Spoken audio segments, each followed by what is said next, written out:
Well, howdy. Good to see you again. You remember on the last video I did part 2, finished Campbell's portrait. Well, since then, Campbell, he's over here in WA, Western Australia. He's here for 2 weeks. I popped over there, caught up with him, haven't seen him for years, so it was nice to catch up. And he seemed genuinely happy with the portrait. Hey guys and girls, I'm with Campbell, and there's the portrait, there's the real Campbell. Hey man, hello. You're happy with it? Yes, Max just delivered this, hand delivered it. So what do you think? Pretty awesome, right? Look the same? Like, how do I do this? Yeah. And since then, I've got the next portrait ready, and I'm not sure who I'm going to do just yet. I've got a couple of people in mind. I've got a feeling I'm going to be pretty busy soon doing portraits.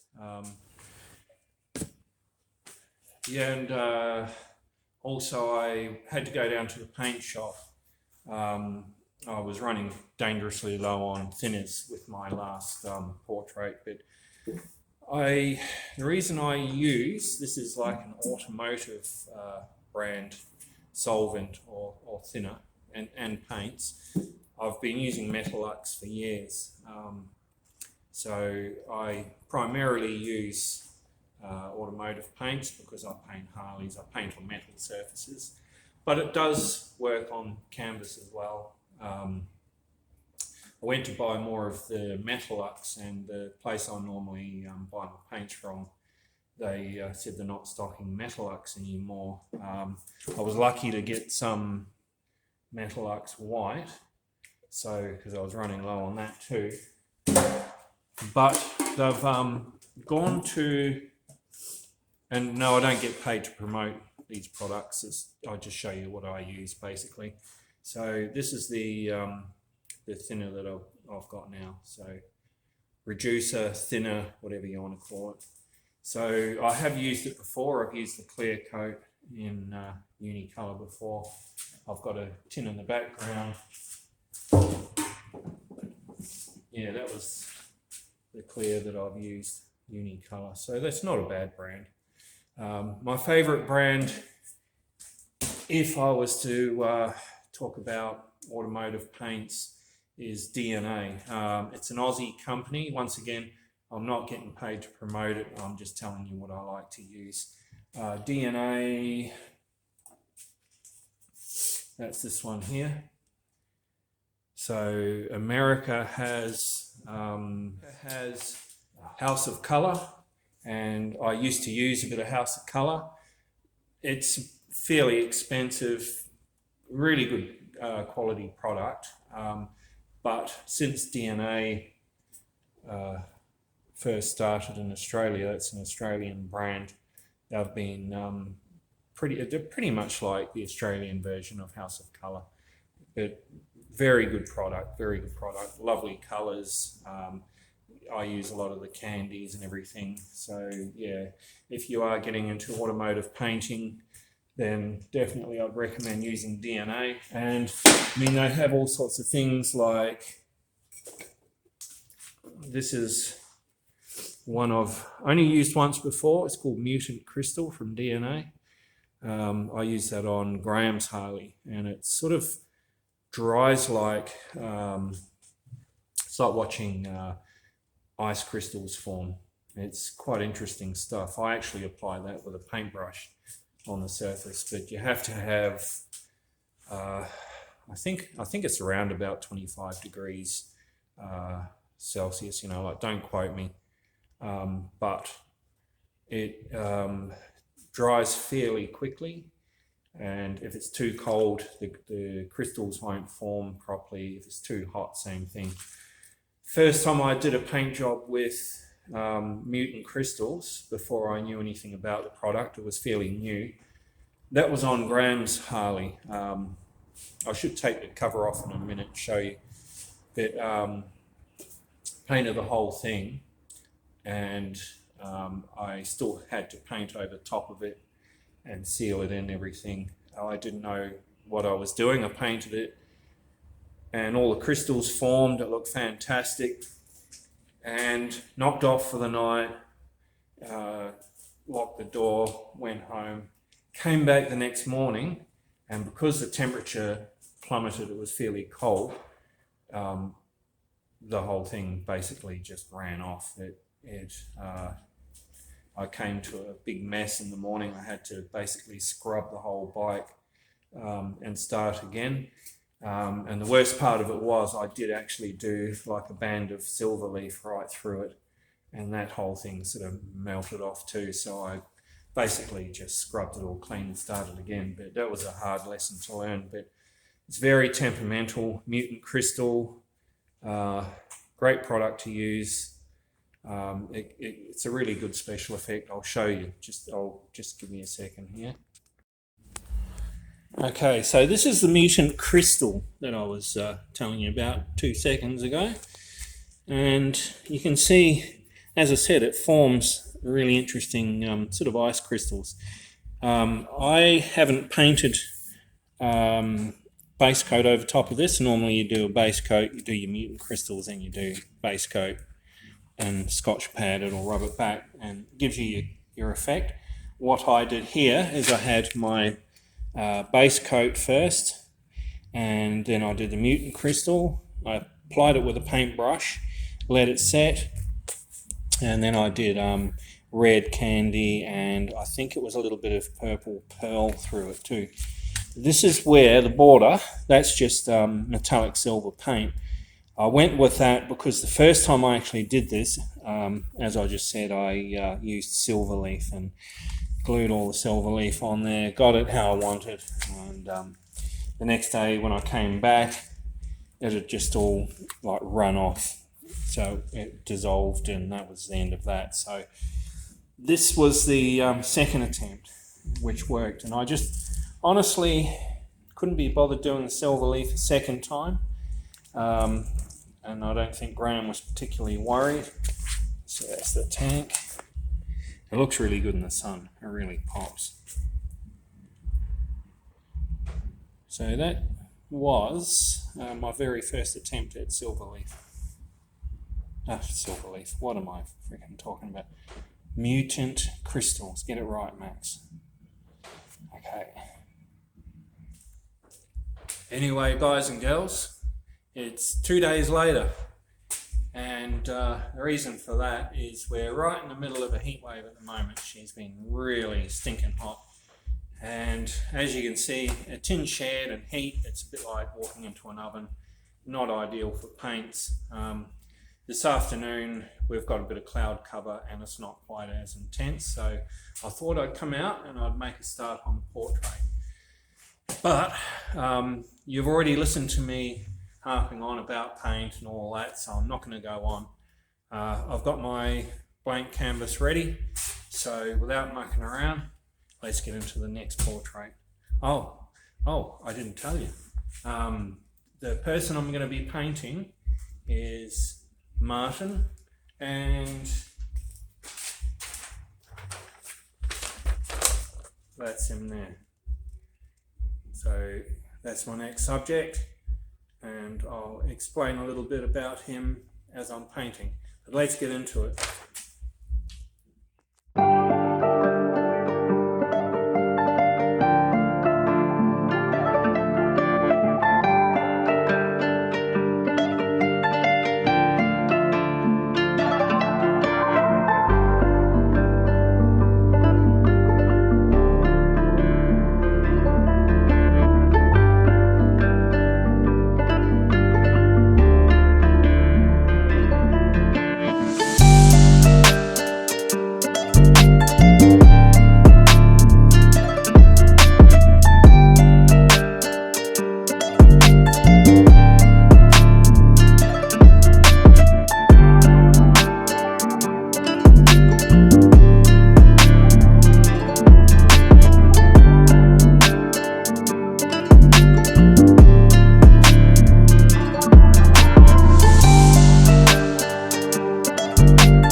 So that's what I'm up to now.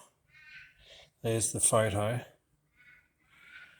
And I've still got a long way to go.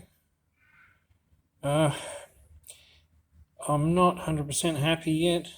There's plenty of shading to do. I've got to, of course, do all the colour for the background.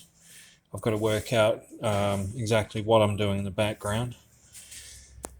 It's a foundation. It's kind of not too bad. It's something I can work on and improve anyway. But that's what I'm up to. So anyway, so that's going to be part one, because it's like an oven in here. It's not good for the paints. The airbrushes have got very fine tips, and of course when you get the hot weather, all the paint dries on the tip and you end up with your airbrush spitting and coughing and spluttering, and it causes so many problems. So I'm going to stop now while it's good. I'm sort of happy with where I'm at. Not 100%. I'm looking at it, and I've got to do more shading. I've got to do the background, as I just said. You know, there's a lot more to do, but I'll tackle that on the next one. I appreciate all the new subscribers, but if you guys like the content, want to see more, please hit the like button. It helps my channel to grow. Hit the subscribe, costs you nothing. I do have more portraits planned. I've got at least three others off the top of my head. Actually, no, make that 4. So I will be doing more portraits. I know I've got another Harley to do soon when that's ready. It's at another painter's at the moment. I'm not sure. But I'll be back soon, pending the weather, because it's pretty hot, in the next day or two with part 2. So stay tuned, and I'll see you on the flip side. Ciao.